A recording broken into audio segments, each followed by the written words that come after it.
Bonjour à tous, bienvenue sur ce nouveau podcast dans lequel on va s'intéresser au dernier ouvrage de Christophe Guilluy, Les Dépossédés. Alors Guilluy, c'est un géographe et aussi un essayiste dont on entend récemment plus énormément parler. Il est notamment à l'origine du concept de France périphérique, qui est le titre de l'un de ses anciens bouquins, et il est aujourd'hui taxé de populiste pour sa défense des classes populaires et aussi pour des affinités qu'on lui prête avec l'extrême droite française.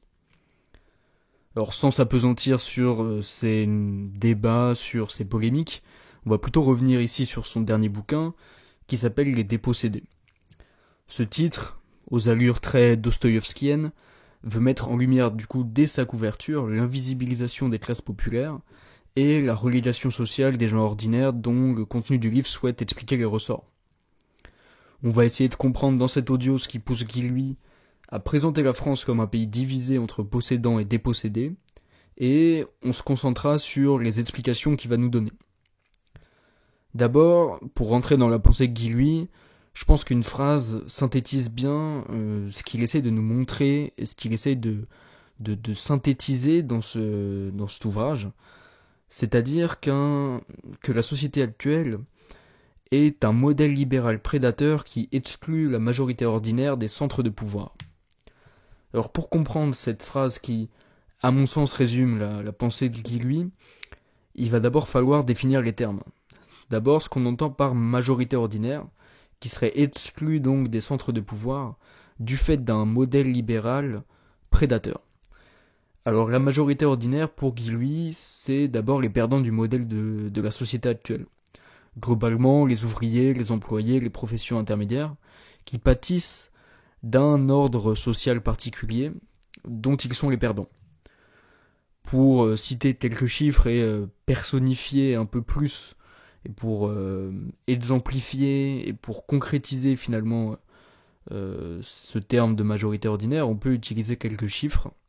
Par exemple, qu'en 2019, il y avait en France 9,2 millions d'individus sous le seuil de pauvreté, ce qui représente globalement 15% de la population, c'est-à-dire 9,2 millions d'individus dont le revenu disponible était inférieur ou égal à 1102 euros s'ils étaient seuls et 2314 euros s'ils étaient un ménage à 4.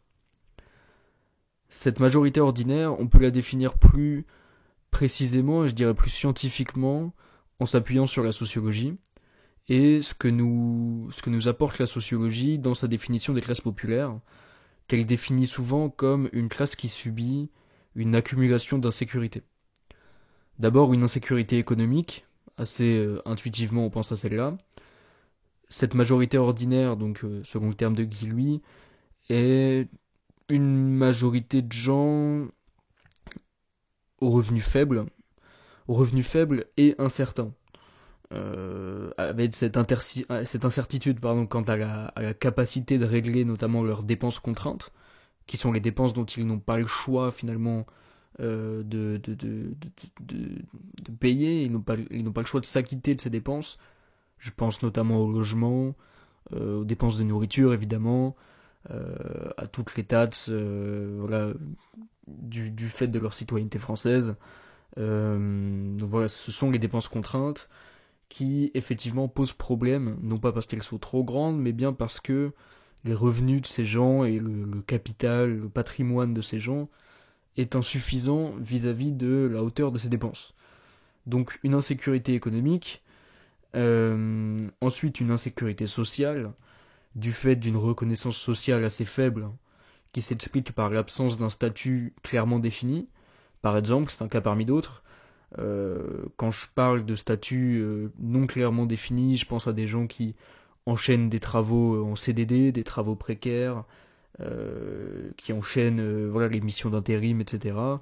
Et qui, du fait finalement d'une fonction sociale qui diffère selon les jours, qui diffère selon les années, ne se préservent pas, ne se maintiennent pas une sécurité sociale.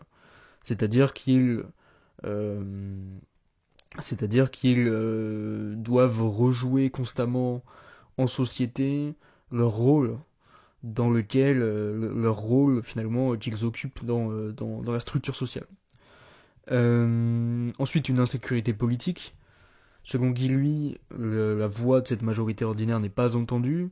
Ce sont des gens qui ne passent pas à la télé et leur pauvreté ordinaire n'est pas traitée dans les journaux. On parle de la pauvreté des ouvriers, des employés, des professions intermédiaires, des gens que l'on croise tous les jours. Hein. Ce sont des gens qui font le ménage dans les sociétés, qui sont les gardiens de vos enfants, qui sont les dames de cantine, etc. etc. On parle pas forcément uniquement de voilà l'image du prolétaire, de l'ouvrier dans son usine fordiste qui tourne le même boulon en boucle depuis 30 ans, mais bien de gens voilà qui ont un métier tout à fait ordinaire et tout à fait commun, voilà. Et donc une insécurité politique. Les hommes politiques ne fondent plus leur stratégie électorale sur eux, selon Guy Lui, mais plutôt sur les minorités, donc du côté de la gauche, les minorités notamment ethniques ou sexuelles par exemple, et du côté de la droite plutôt sur une bourgeoisie métropolitaine, voire les riches parmi les riches, c'est-à-dire les notables, les grands bourgeois, etc. Et enfin, pour compléter le tableau de l'insécurité politique, on peut ajouter que cette majorité ordinaire vit principalement dans les endroits où l'État a déserté, c'est-à-dire où on a une absence de services publics importante, rien qu'une absence d'école qui contraint à faire des trajets importants pour rejoindre l'école, une absence d'hôpitaux, etc., etc. Enfin, une insécurité physique, puisqu'on peut noter que l'insécurité économique appelle quasiment nécessairement et comme son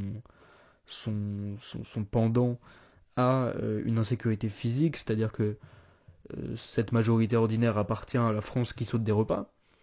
Un Français sur trois d'ailleurs déclare sauter des repas, qui n'a pas forcément d'énergie à employer ou les moyens de faire du sport, et qui vit dans des logements précaires de plus en plus chers. Donc selon Guy Lui, il faut resituer ça dans la phrase qui, selon moi, résume sa pensée. Cette majorité ordinaire est exclue des centres de pouvoir par un modèle libéral qui est prédateur. Pour compléter la définition de cette phrase, il faut qu'on s'intéresse à ce que c'est qu'un modèle libéral. Dans modèle libéral, on entend libéral, et quand on entend libéral, on entend libéralisme. Le libéralisme, c'est un courant de pensée qui est né au XVIIe siècle et qui estime que la liberté humaine est la chose la plus précieuse et que les hommes naissent avec des droits inaliénables. Le libéralisme économique, c'est une application de ce principe à l'économie. Suivant la théorie libérale, donc la théorie économique libérale, si les hommes se contentent de suivre leurs intérêts individuels en passant par le marché, il en résultera le plus grand bien commun. Pour comprendre la matrice philosophique, idéologique du libéralisme, il faut se plonger dans une lecture pas très difficile, ou une étude d'Adam Smith, et plus précisément encore sur ce que la théorie économique qu'il ne faut pas négliger, puisque c'est celle qui influence et qui quasiment détermine, oriente, conditionne la nature des mesures économiques, ces mesures économiques conditionnant la matérialité, je dirais, des conditions de vie des citoyens ordinaires. Et donc, il faut se pencher sur ce qu'a retenu en particulier la théorie économique de la richesse des nations, qui est le bouquin d'Adam Smith. Ce qu'elle a retenu en particulier, c'est le principe de la main invisible, qui est une expression utilisée une fois dans le bouquin de Smith, mais qui s'est retrouvée voilà, comme un mantra dans les cours d'économie classiques, dans les écoles de commerce et autres. Et donc cette main invisible, elle serait propre au marché en libre concurrence, sans intervention étatique. Alors, définissons rapidement la main invisible. La main invisible, c'est le mécanisme par lequel les intérêts égoïstes des hommes s'ajusteraient s'ils passent par le marché pour ajuster justement pour satisfaire leurs intérêts. Un exemple, on peut prendre exemplifierait bien et permettrait de mieux comprendre cette main invisible. On va considérer un homme riche qui a le désir de vivre plus confortablement et un autre homme sans argent qui souhaite en obtenir. L'homme riche décide de se faire construire un château, justement pour assouvir son désir de vivre plus confortablement. Et pour construire un château, il emploie des hommes pour lui construire. Par là, il décide d'employer l'homme en recherche de travail. Ici, on voit que le marché, c'est-à-dire cette instance abstraite où une offre rencontre une demande quelque part, permet aux deux individus de satisfaire leurs désirs et par là d'accroître leur bonheur, d'accroître leur félicité, etc., etc. Donc les deux hommes ont vu leurs désirs être satisfaits, leurs conditions améliorées, et on peut conclure par suite, et par extrapolation macro-sociale, macroéconomique, que le bonheur collectif, le bonheur saisi à l'échelle nationale ou à l'échelle mondiale, a augmenté. En suivant ce principe et en suivant ce raisonnement, on est amené à considérer, on est amené à penser que l'économie doit, pour maximiser l'utilité collective, se fonder sur l'initiative individuelle, la libre concurrence et la neutralité des institutions. Il faudrait détailler plus en détail et évidemment aller plus loin dans la pensée libérale de Smith pour comprendre pourquoi la neutralité des institutions, pourquoi la libre concurrence sont des facteurs nécessaires et suffisants, je dirais, pour les libéraux afin d'instituer un ordre où les intérêts s'ajustent en passant par le marché. Mais il faut comprendre que la matrice idéologique et les postulats libéraux sont ceux-là. Alors ces arguments-là, qui proviennent notamment de Smith, sont séduisants. On se dit, c'est vrai, finalement il y a une offre, une demande, mieux vaut qu'elles se rencontrent plutôt qu'elles échouent à se rencontrer du fait d'une intervention étatique qui, par exemple, mettrait son veto en appliquant des politiques protectionnistes à, je ne sais pas, l'importation de kiwis. Bon, pourquoi pas, après tout. On se dit, moi je connais des gens qui aiment les kiwis, qui mangent des kiwis. Je ne vois pas pourquoi l'État réduirait l'eau fait limiter l'utilité de ces demandeurs des kiwis en imposant des mesures protectionnistes. Maintenant, il faut quand même se pencher sur l'application pratique des mesures, et en tout cas du cadre de pensée libérale, et de la théorie libérale plus précisément. Donc l'application pratique de la théorie libérale, c'est, pour prendre quelques exemples, s'ouvrir à la concurrence étrangère pour maximiser l'utilité grâce à la diversité des produits proposés et à leur prix modique, mais en contrepartie, exposer la main-d'œuvre de son pays à une concurrence effrénée. On a eu un exemple, pour le coup, très, très parlant, très criant, avec l'espèce de crise qui a touché le secteur agricole et le mouvement de révolte agriculteur qui refusait finalement cette concurrence déloyale importée de l'étranger. Et donc c'est d'abord, voilà, il faut comprendre qu'il y a un pendant négatif de cette importation qui effectivement permet un panel de choix dans la consommation plus important. Autre exemple d'application libérale, la flexibilisation du marché du travail. Pour favoriser, si on reprend les arguments libéraux, l'ajustement de l'offre et de la demande en permettant de licencier facilement et donc en permettant un ajustement structurel, non plutôt un ajustement interne de l'organisation de l'entreprise à la conjoncture économique, aux fluctuations de la demande qui demandent parfois de produire moins et donc l'employeur pour rentabiliser, pour maximiser finalement ses profits, ses gains, serait amené naturellement à penser que il doit licencier à ce moment-là. Et c'est pour ça que effectivement les libéraux proposent souvent des mesures d'allègement des contraintes sur les licenciements, sur les recrutements, permettant d'allonger les CDD et compagnie. C'est parce qu'ils raisonnent sur un cadre libéral, qui est un cadre d'abord favorisant les entreprises, mais oubliant cette contrepartie qui est celle de laisser sur le carreau les travailleurs. Ces mesures laissent sur le carreau les travailleurs qu'on considère d'abord comme des facteurs de production, au même titre que des fours, que des voitures pour que effectivement on laisse sur le côté au moment où la demande se rétracte. Mais les travailleurs, si on les laisse sur le côté, ils peuvent plus manger, ils meurent et finalement les considérer comme des fours, est-ce vraiment pertinent? Autre mesure libérale, euh, application pratique de la théorie libérale, c'est favoriser l'entreprise privée au détriment des services publics, en supposant qu'ils seront plus performants car plus incités à performer.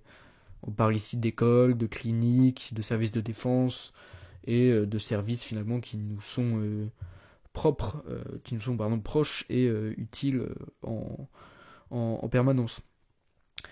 Donc ce modèle libéral prédateur, on reprend la phrase de départ, exclut la majorité ordinaire des centres de pouvoir. Maintenant il nous reste à définir un centre de pouvoir. Ce n'est pas uniquement l'Élysée, c'est pas uniquement Matignon, mais c'est plus largement les lieux où sont concentrées les institutions et les entreprises qui président à l'économie, à l'information et à la politique, et où sont concentrées les entreprises intégrées dans l'économie mondiale, et donc les emplois rémunérateurs, les centres décisionnels, les grands médias, etc. Aujourd'hui, ces centres de pouvoir, ces lieux, sont les métropoles, où on a les grandes écoles, les grandes entreprises, les filiales, Google, etc. etc. Les administrations, les institutions prestigieuses, les grands médias. Et donc l'enjeu, après avoir défini les termes, ça va être de voir comment le modèle libéral favorise la précarisation et la mise à l'écart des centres de pouvoir de la majorité ordinaire. On va s'intéresser d'abord à voir que, effectivement, ce modèle libéral est prédateur, comme annoncé dans la phrase qui, comme je dis, est un peu la matrice guilluienne, disons. Alors, on va voir que voilà, le modèle libéral est un modèle prédateur, et pour ça, on va d'abord s'intéresser à ce qui s'apparente à être la première partie du bouquin de Guy Louis. Dans cette première partie, qui s'appelle La mer, Guy Louis met en avant ce caractère prédateur du modèle libéral et choisit de l'illustrer par l'éviction des populations autochtones, c'est-à-dire des populations qui sont nées sur un territoire donné, de leur territoire de naissance, en raison des pratiques de spéculation immobilière des classes fortunées. Spéculations immobilières qui sont elles-mêmes permises par l'application d'une politique libérale. Alors, pour comprendre pour comprendre d'abord le phénomène de spéculation immobilière, il faut comprendre que quand on considère le bien qu'est le logement, on peut le voir de deux angles, de deux façons différentes. D'abord, on peut le voir comme un bien d'usage, c'est-à-dire un bien qui sert à loger des gens, ou alors on peut le voir comme un actif qui sert à fructifier un patrimoine et éventuellement à diversifier les risques de son portefeuille d'actifs. Donc soit on le voit comme un logement finalement, soit on le voit comme un abri, un toit donc, qui permet de loger des gens, de les faire vivre, etc. Soit on le voit comme un capital qui nous sert à accroître notre capital, c'est-à-dire un bien à vocation lucrative. Et donc considérer un logement comme un actif, pour spéculer sur celui-ci par exemple, c'est acheter un bien immobilier et attendre que son prix remonte pour le vendre plus cher par exemple. C'est acheter une résidence secondaire et la mettre en location courte, Airbnb 9 mois sur 12. Parce que la location courte, ramenée au prix à la semaine, ça rapporte beaucoup plus. Et donc l'effet de ces pratiques financières est d'abord de rétracter l'offre de logements, c'est-à-dire de réduire le nombre de logements disponibles et à acheter ou à louer, et donc d'augmenter par le mécanisme classique en économie, la loi de l'offre et la demande, les prix des logements disponibles. Et donc d'empêcher une fraction de la population de disposer de biens à louer ou à acheter, car ces biens-là sont mis hors de portée financière d'une partie de la population. Et en l'occurrence, ce qu'explique Guy Louis, c'est que les classes supérieures achètent des résidences secondaires sur les littoraux et autres, mais surtout sur les littoraux, et décident de soit les laisser vides, et ensuite les investir l'été, etc., soit les louent ponctuellement sur Airbnb pour rentabiliser leur achat. On peut noter à titre d'exemple qu'en Bretagne, c'est 330 000 logements qui sont vides 9 mois sur 12. En Corse, on parle d'un logement sur 3 qui est une résidence secondaire, et la situation est encore plus critique au Pays Basque. On a donc des difficultés importantes pour les natifs, avec une offre de logement qui s'est réduite et qui fait augmenter les prix et donc réduit les chances de pouvoir vivre là où on est né. Et c'est ça que Guy Louis pointe. c'est cette relégation symbolique des classes populaires dans certains territoires, relégation symbolique encore plus pernicieuse et encore plus, je dirais, destructrice sur un plan psychologique et social, car elle empêche une partie de la population socialement située de retraduire finalement un ancrage territorial, par exemple une tradition, voilà, d'une famille qui est historiquement corse, historiquement basque. Elle empêche ces gens-là de vivre et de continuer à vivre, de perpétrer finalement dans leur être, pour parler en philosophe, de continuer à vivre sur un territoire, sur leur territoire finalement historique.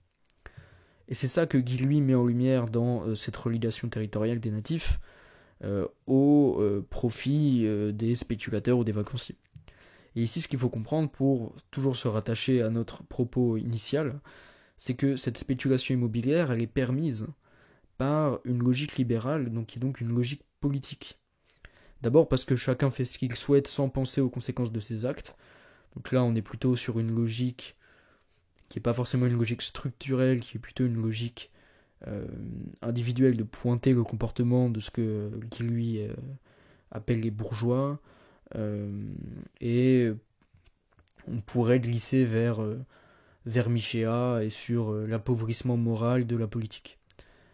Mais la logique libérale, elle est à l'œuvre surtout dans la neutralité de l'État, qui n'intervient pas pour réguler cette pratique de spéculation et pour permettre aux natifs de rester sur leur terre, et préfère finalement l'appariement entre l'offre et la demande sur Airbnb à la protection des hôteliers, des gens, des natifs qui souhaiteraient rester sur leur terre.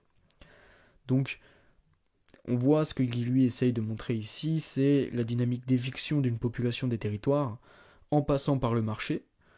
Donc, il explique que c'est pas finalement la volonté de nuire forcément des bourgeois, de ceux qu'il appelle les bourgeois en tout cas, mais plutôt une politique du laisser-faire qui, dans ses conséquences, fait advenir une situation catastrophique toujours pour les mêmes.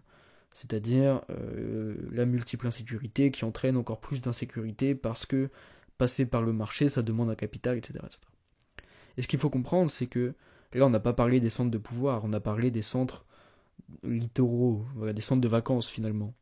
Mais cette dynamique d'éviction d'une population des territoires, elle est identique dans les grandes métropoles où se concentrent les emplois, les universités, etc. On peut penser à Bordeaux, on peut penser à Paris, où les prix du bâti augmentent énormément. Et cette logique-là, libérale, elle influe sur l'augmentation des prix en ce qu'on a parlé, la, la favorisation du privé aux dépens du social, donc qui est dans la matrice libérale. Elle induit finalement un affaiblissement de l'investissement public dans la création de logements sociaux, qui a chuté depuis 2017, notamment avec l'arrivée de M. Macron à l'Élysée. L'État n'intervient pas pour affaiblir ou même empêcher l'activité Airbnb qui parasite de nombreuses villes comme Nice, comme Ajaccio, surtout les villes du Sud, mais Paris également, et qui font flamber les prix, qui interdisent à des gens, etc. Bon. Et ces classes populaires donc ne peuvent plus acheter ou même louer sur le parc privé. Et cette relégation et cette éviction des centres de pouvoir, elle a des conséquences sur le long terme puisqu'elle empêche une mobilité sociale ascendante, verticale ascendante, simplement parce qu'elle complique encore plus cette mobilité sociale.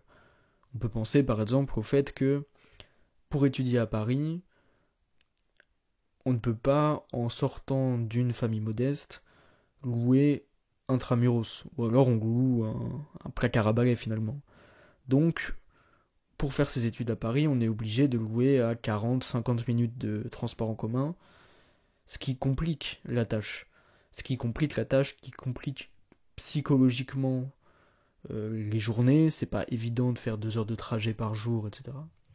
Et finalement, c'est des mécanismes qui, mis bout à bout, empêchent une classe de parvenir à un statut social plus important et de parvenir à une place qui est aujourd'hui réservée à certains qui mettent les mécanismes en place pour conserver une place, je dirais, confortable. Deuxièmement, et pour cerner la pensée de Guillouis un peu plus, on va s'intéresser au fait que, selon lui, il y a une fracture de la France en deux classes, et non pas en plusieurs, comme on pourrait le penser en regardant la panoplie d'offres politiques, la panoplie de partis politiques. Selon lui, la fracture est plus que politique, elle n'est pas gauche-droite, elle est finalement au niveau des structures économiques, et surtout, elle se fait au niveau des perdants et des gagnants de la mondialisation. Il oppose les classes supérieures, qui représentent selon lui 25%, à la majorité ordinaire, qui elle représente 75% de la population. Les premiers sont les gagnants du modèle actuel, ce sont des cadres supérieurs qui vivent en métropole et qui jouissent d'un capital qui, finalement, à lui seul leur garantit une aisance financière confortable, tandis que les seconds sont les perdants de la mondialisation et des politiques libérales, et vivent dans ce que Guy lui appelle donc la France périphérique, tout en cumulant les insécurités dont on a pu parler précédemment. Maintenant, on peut se demander si cette opposition elle est pertinente, s'il y a un tel écart de mode de vie, de confort, de sécurité entre ces classes supérieures et entre la majorité ordinaire. Alors, pour évaluer la pertinence de cette distinction, on peut sortir quelques chiffres, une comparaison tout à fait classique entre les CSP en France, donc les catégories socio-professionnelles. En 2019, le patrimoine médian d'un cadre est de 219 000 euros. Celui d'un employé de 37 000 euros, celui d'un ouvrier de 25 000 euros. Et il faut voir que depuis 2000, le patrimoine immobilier des moins dotés a été divisé par 2, tandis que celui des plus dotés a été multiplié par 2,25. Ce qui veut dire que la dynamique globale depuis 2000 est celle d'un accroissement général des écarts de richesse, avec des riches plus riches et des pauvres plus pauvres, ce que Marx appelle la paupérisation. Et on peut s'intéresser à ces causes-là pour relier toujours aux politiques, ne jamais rester dans l'abstraction finalement de dynamiques qui seraient sans cause.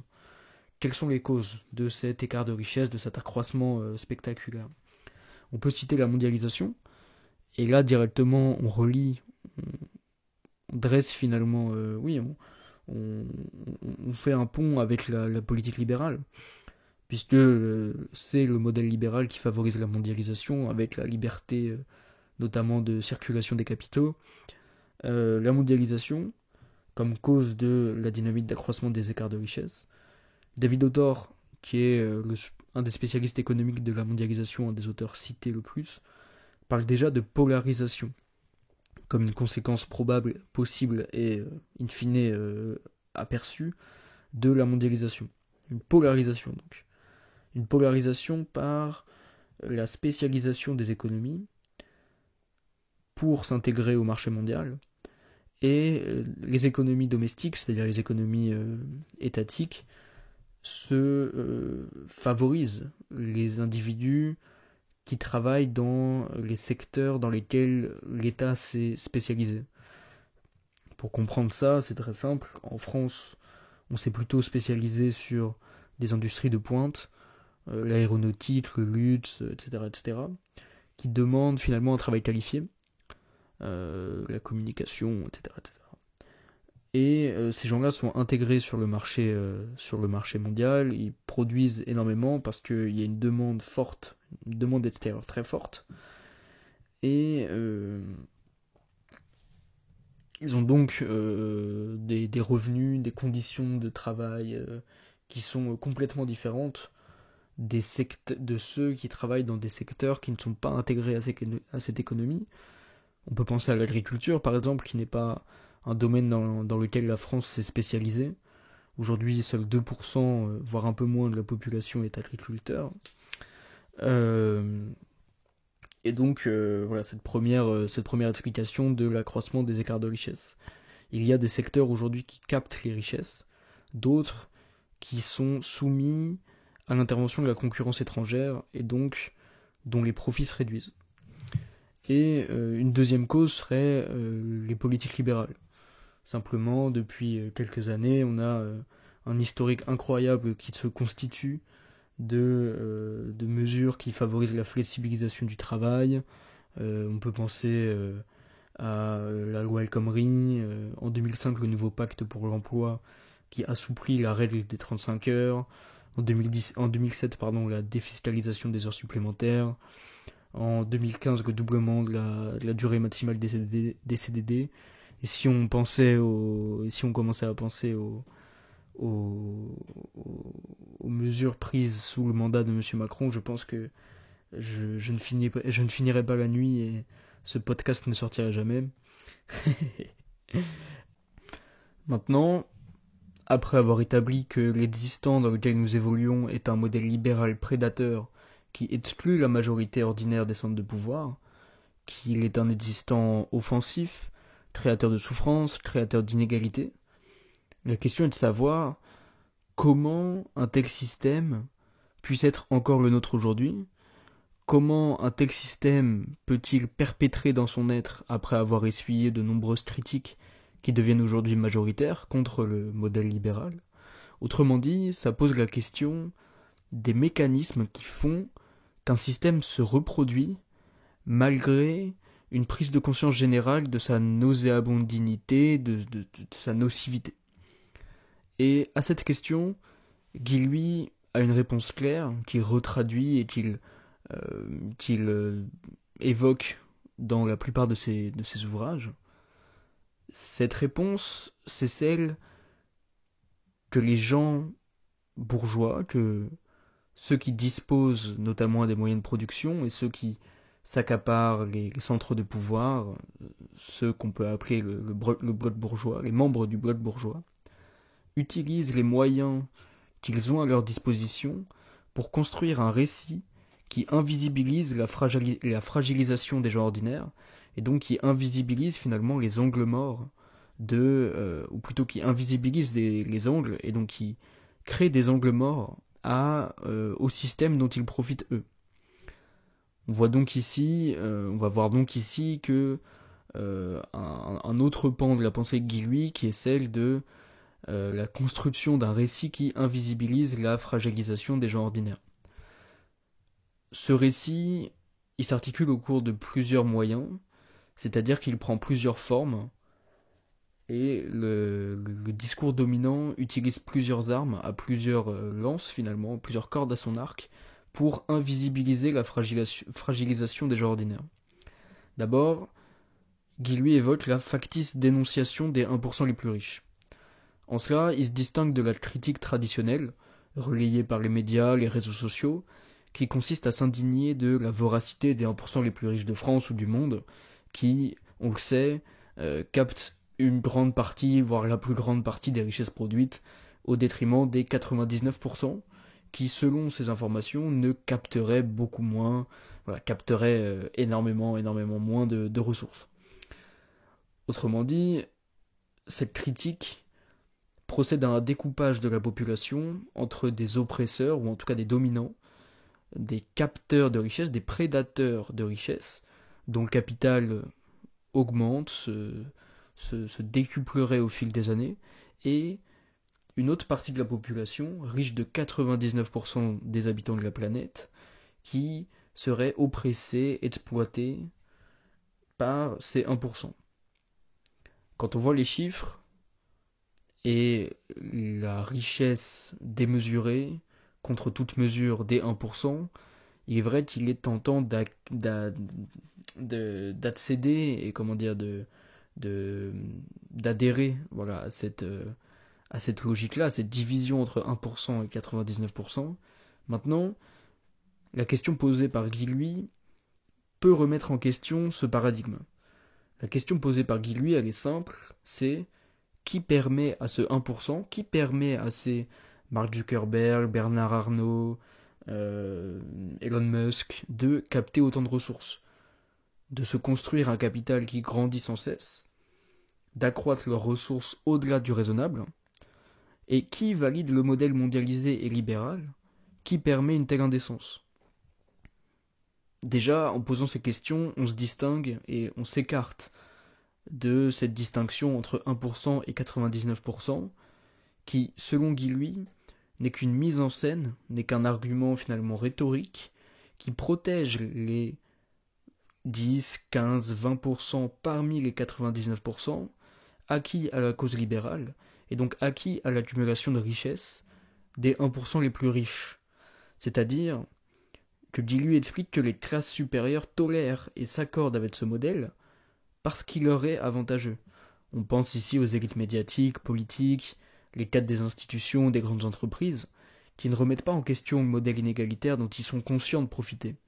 Ils ne le remettent pas en question lors des élections, en choisissant un candidat qui est explicitement libéral, comme par exemple Macron, voilà, qui n'est pas dans une logique de remise en question du capitalisme, c'est-à-dire qui n'est pas dans une optique de produire une critique de fond, une critique radicale qui reviendrait aux racines de l'exploitation capitaliste actuelle et de l'accumulation de certains des possédants du capital.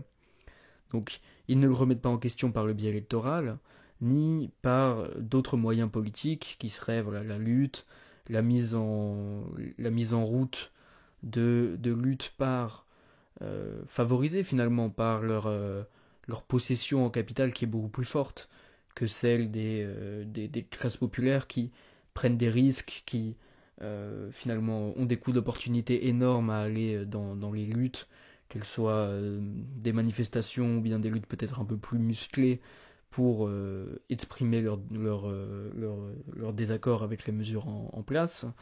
Et donc ces 10, 15, 20% qui appartiennent au bloc bourgeois seraient finalement dans une logique de laisser-faire et d'encouragement, mais retenus parce qu'ils savent que encourager une logique paupérisante ne serait pas bien vu. Et donc finalement, cette classe-là, consciente de ses intérêts, et dont les voix suffisent aujourd'hui, au vu de leur accroissement en taille et de l'abstention dans les élections, dans le processus électoral, pour remporter les élections présidentielles, dénonce les 1% simplement pour procéder à un brouillage de classe, en se mêlant finalement un peu lâchement dans le camp des perdants, des opprimés, afin de garder bonne conscience.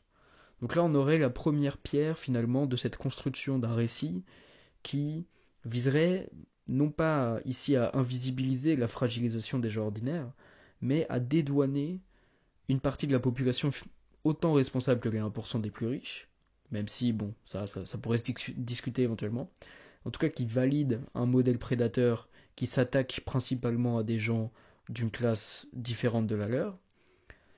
Et donc ce discours-là voilà, fait partie du récit mis en place par les classes supérieures pour se dédouaner et donc finalement pour empêcher de pointer quelqu'un, de désigner un ennemi, et donc ça a quand même pour fonction de paralyser, de neutraliser éventuellement une lutte, puisque c'est beaucoup plus difficile de toucher, évidemment de toucher Mark Zuckerberg, de toucher Elon Musk, que de dénoncer je ne sais quel propriétaire de journal, je ne sais quel directeur d'une entreprise du 40, etc. etc.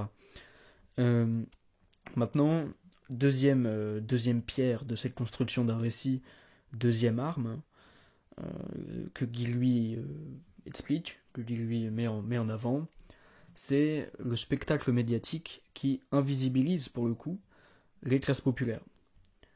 Système médiatique, spectacle médiatique mis en forme par d'abord un climat politique qui, notamment du fait de la proximité des hommes politiques avec les oligarques, plutôt avec les millionnaires qui deviennent des oligarques du fait de leur proximité avec les hommes politiques, fixe les règles en quelque sorte de ce qui est dissible, de ce qui est possible de dire et de ce qui est possible de montrer et de ce qui ne l'est pas.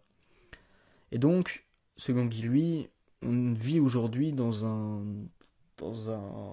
système, dans un existant qui est le spectacle médiatique qui invisibilise les classes populaires. Je vais citer Guy lui ici. N'ayant plus pour objectif de représenter la majorité ordinaire, mais celui de protéger et de faire durer le modèle économique, la classe politique s'est rassemblée dans un nouveau parti, le parti de la brume, dont l'objectif est d'imposer un spectacle qui permettra de rester ferme sur l'essentiel, la préservation du modèle économique, du laisser-faire des marchés. Ainsi, donc les médias détenus par les milliardaires acquis à la défense du modèle libéral, on peut penser à énormément de personnalités, Lagardère, Xavier Niel, Bernard Arnault.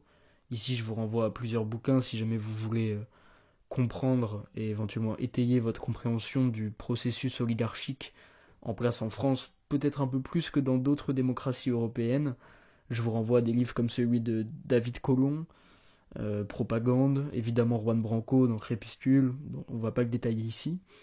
Et finalement la carte assez connue du monde diplomatique qui chaque année met à jour la carte des propriétés médiatiques en France, et on voit bien que les médias sont concentrés dans une poignée de main. C'est un fait assez connu aujourd'hui.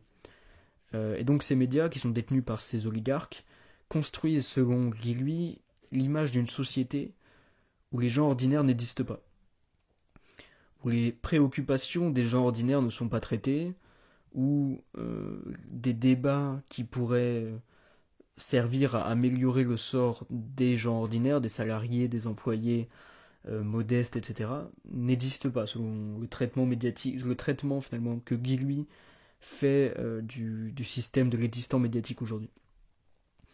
Il prend l'exemple de la mise en avant pendant le confinement de la révolution télétravail. Cette révolution télétravail, ça fait écho aux débats et aux émissions durant le Covid, durant le confinement, qui traitaient d'une possible révolution du télétravail dans l'entreprise après le Covid, c'est-à-dire aux modifications de mode de travail après le Covid. Et pour Guy, ce traitement médiatique est extrêmement disproportionné vis-à-vis du nombre de gens qui peuvent être touchés par cette révolution télétravail. C'est-à-dire que l'infirmière ne va pas faire du télétravail après le Covid. La caissière ne va pas faire du télétravail après le Covid. L'employé dans une boîte, je sais pas, dans une boîte modeste qui doit être présent ne va pas faire de télétravail après le Covid. C'est-à-dire que selon Guy, le traitement médiatique, c'est d'abord la retraduction des préoccupations et des intérêts des cadres.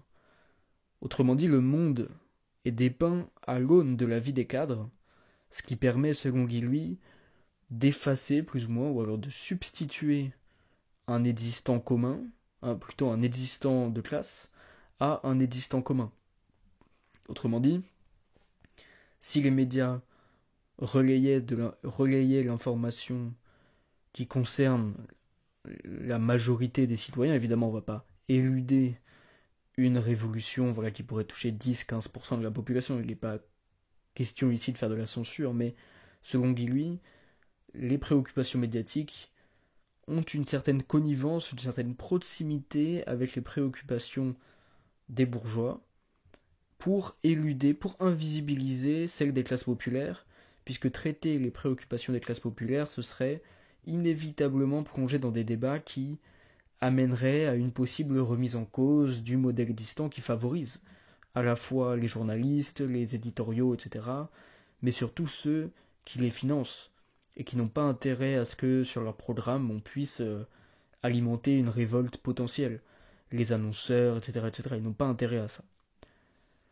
Maintenant, un autre moyen d'exclure les gens, donc un autre moyen pour mettre en scène ce spectacle qui invisibilise les classes populaires, c'est d'exclure les gens ordinaires des débats politiques qui ont attrait à leurs conditions de vie, en complexifiant, à l'aide de termes difficiles, d'anglophones, technocratiques, qui aujourd'hui, on les connaît bien, ça a inondé notamment la communication, qu'elle soit d'entreprise ou étatique.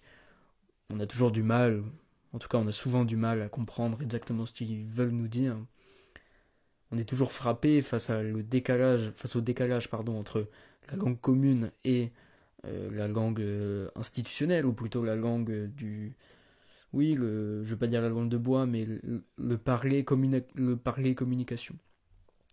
Et donc, pour Guy, cette complexification des débats ordinaires, qui selon lui sont simples en fait, comme les questions, voilà, le traitement des questions du logement, de la participation citoyenne, de l'écologie, de la redistribution, de la fiscalité, de l'état du système hospitalier, qui sont débattus aujourd'hui par des experts qui manient, qui manipulent un langage complexe. C'est ce qu'on leur demande de faire. Ce sont des gens qui sont compétents dans leur domaine, ou en tout cas qui ont largement étudié leur domaine, et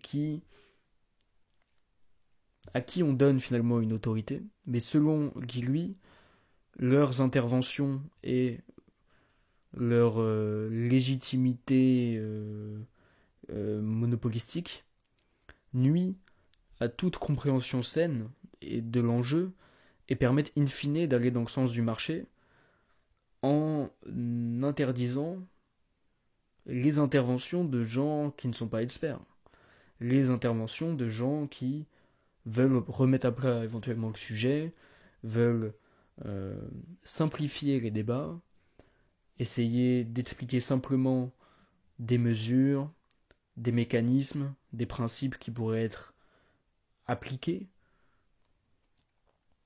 Voilà, donc ça c'est un moyen également, cette complexification du débat. Troisième pierre, la fascisation des gens ordinaires.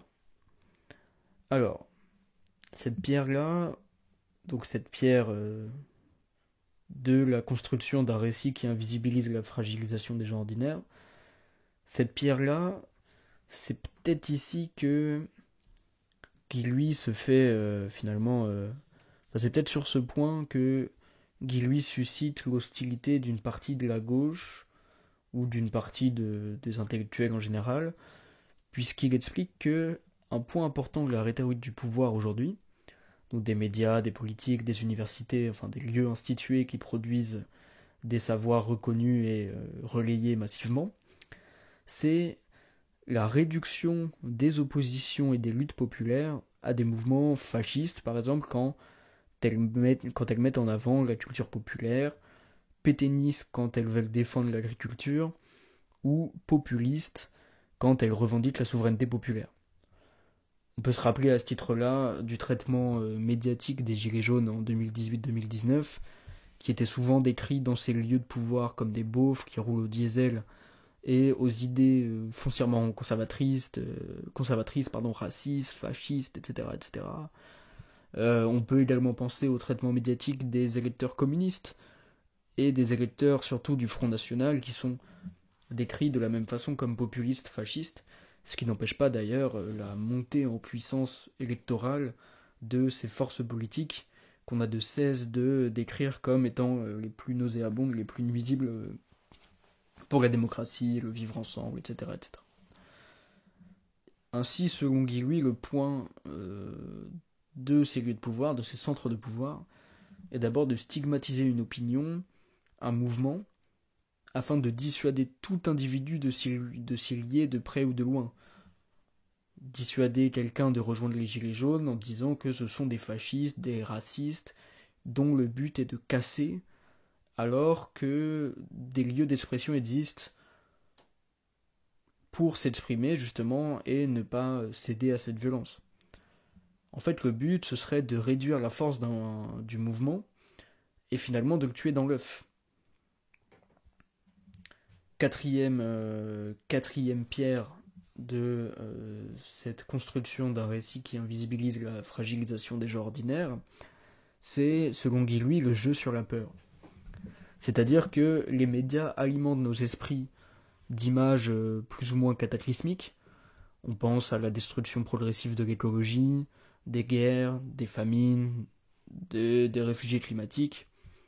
Et ces images, selon Guy Lui, parviennent à faire intérioriser au grand public l'idée que ce que nous sommes en train de vivre, c'est une situation d'urgence, et qu'il faut donc agir maintenant. Il faut agir maintenant, c'est-à-dire il faut agir très vite, sans produire une critique de fond, sans produire une critique radicale, c'est-à-dire une critique qui revient aux racines d'un processus, d'un effet. Il faut agir maintenant pour canaliser ces crises, canaliser ces guerres, ces famines, etc. Aucune critique de fond ne peut être faite sur les responsables de ces catastrophes, les responsables premiers, c'est-à-dire les structures dont les effets sont catastrophiques.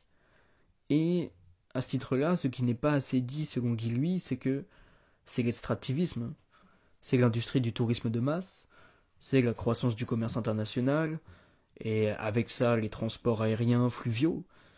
C'est ça qui est à la base de la pollution des eaux, des pandémies mondiales, de la fonte des glaces, de l'acidification des sols, etc. Et donc cette détermination de phénomènes montrés comme étant cataclysmiques, comme voilà, finalement intégrant notre, je dirais, notre conception, notre représentation du monde, ne sont absolument pas traités selon Guy Lui, et ce jeu sur la peur permet d'éluder, d'évincer, de mettre de côté toute critique de fond simplement parce que la mise en œuvre des conditions, ou plutôt la mise en œuvre des conséquences d'une telle critique de fond serait trop longue. On peut pas changer de système maintenant, quoi. Il faut qu'on traite très vite maintenant, tout de suite, voilà, en accédant des parts de marché, en parlant toujours la langue du libéralisme, en mettant des quotas, et après ensuite un marché des quotas, des émissions de CO2, etc. etc. Bon.